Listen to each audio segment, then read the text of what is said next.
안녕하세요 여러분. 오늘은 동아시아사 36번째 시간으로 1차 국공합작과 북벌에 대해서 살펴보겠습니다. 우선 1917년에는 세계사적으로 정말 중요한 사건이 있었는데요. 바로 러시아에서 사회주의 혁명으로 최초의 사회주의 국가인 소련이 탄생하게 된 것입니다. 당시 소련은 반제국주의, 반자본주의 기치를 내걸고 노동자, 농민을 위하는 정책을 제시해서 중국, 한국 등 동아시아의 많은 지식인들에게 영향을 주었습니다. 특히 당시 중국 지식인들은 반군벌, 반제국주의라는 명분에 크게 공감을 하고 있었기 때문에 공산당의 이러한 슬로건은 그들에게 매력을 끌기에 충분했습니다. 얼마 지나지 않아서 한중일 세 나라 모두의 공산당이 조직됩니다. 참고로 중국에서는 중국 공산당이 1921년에 조직되었습니다. 소련은 비밀리에 이들에게 물적 지원을 약속하기도 했습니다. 하지만 아직 공산당 세력이 민중 속으로 파고들기에는 그 존재가 너무나 작았습니다. 한편 원세계의 탄압으로 일본에 망명했던 손무는 다시 귀국하여 활동을 벌이던 중 중국 오사운동에서 드러난 대중의 힘에 감명을 받게 됩니다. 이에 손무는 민중의 힘에 기반한 정당인 국민당을 새롭게 세우고 군벌 타도를 내세웠습니다.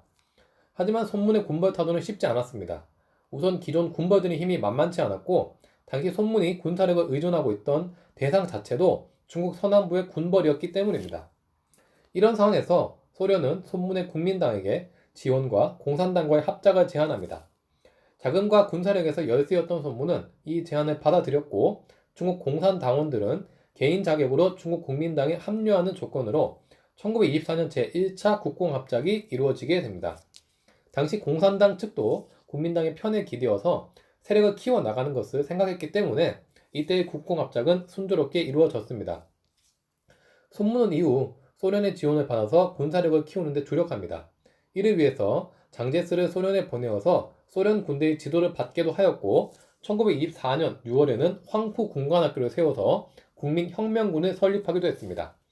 참고로 한국의 독립운동가인 김원봉을 비롯한 의열단 단원들이 이 학교 출신이기도 합니다.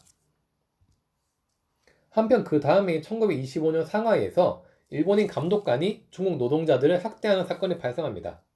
이에 중국 노동자들은 상하이 조계로 가서 시위를 하였는데 이에 대해 영국 경찰이 무차별적으로 발포하는 사건이 발생해 많은 노동자들이 죽거나 다치게 되었습니다. 당시 중국 공산당은 여기에 대해서 불평등 조약의 철폐와 상해 사건의 해결을 요구하는 530 운동을 전개합니다. 이는 많은 노동자들의 공감을 얻게 되었고 공산당의 세력 확장에도 큰 도움이 되었습니다. 한편 국공합작 중이던 국민당도 이 운동을 통해서 대중적 지지를 확보하게 되었습니다. 반면 외세와 결탁에서 당시의 사건에 미온적 반응을 보인 중국 군벌에 대해서는 중국 민중들의 반감이 폭발하게 되었습니다. 손문 사망 후 정권을 잡은 장제스의 북벌은 이런 분위기 속에서 전개됩니다. 그는 1926년 7월 마침내 군벌 타도를 목표로 북벌을 선언하고 빠르게 북상해 나갔습니다. 당시 장제스의 부대는 황푸 군관학교에서의 훈련을 통해서 체계가 잘 잡혀 있었고 군벌에 시달리던 민중들의 호응도 장제스 부대의 승승장구에 큰 기여를 했습니다. 하지만 북벌 과정에서 공산당의 세력은 점점 커져만 갔습니다. 특히 지주, 자본가 중심으로 이루어진 중국 국민당과 노동자, 농민과 함께하는 중국 공산당은 언젠가는 서로 갈라서야 할 적이자 서로 타도 대상이었습니다. 이에 점점 불안감을 느낀 장제스는 1927년 마침내 상해에서 4.12 쿠데타를 일으켜서 공산당원들을 공격하고 1차 국공합작은 그렇게 결렬되고 말았습니다. 다시 장제스를 중심으로 새롭게 뭉친 중국 국민당은 이듬해 북벌에 다시 나서게 됩니다. 이미 많은 군벌에 항복을 받고 있던 장제스는 1928년 12월 북경 군벌인 장항량의 항복을 받음으로써 마침내 북벌을 완수하게 되었습니다. 이후 국민당은 중국 남경의 수도를 정하게 되는데 이 체제는 중일 전쟁이 시작되는 1937년까지 유지가 됩니다. 한편 장제스의 공격에 살아남은 공산당원들은 산악지대로 이동해서 혁명 근거지로 삼고 국민당에 대해서 계속해서 게릴라전을 전개하며 버티기 전략으로 임했습니다. 당시 중국의 이러한 국공합작은 한국에도 영향을 주게 됩니다. 한국도 1920년부터 사회주의 사상이 들어오기 시작해서 민족운동이 두 개로 나누어지게 되자 민족주의와 사회주의 통합의 분위기가 고조되고 있었습니다.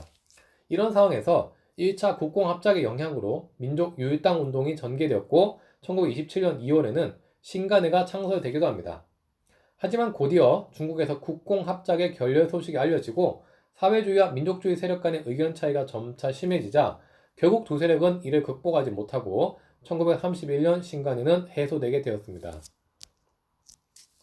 네, 이렇게 오늘은 1차 국공합작과 북벌, 한국의 유일당 운동에 대해서 살펴보았습니다. 국공합작과 한국의 신간회는 최초의 좌우합작이라는 것에서 그 의미가 매우 크다고 볼 수 있습니다. 이런 좌우합작 성공 사례는 현재의 중국과 타이완, 남북한 현실에서 우리가 좌우합작을 어떻게 해야 할지를 알려주는 지침서이자 반면교사 역할을 한다고 볼 수도 있겠습니다. 오늘 공부한 내용 중에서는 1차 국공합작의 배경과 북벌의 전개 과정, 국공합작이 국내에 미친 영향에 대해서 잘 알아두시기 바라겠습니다.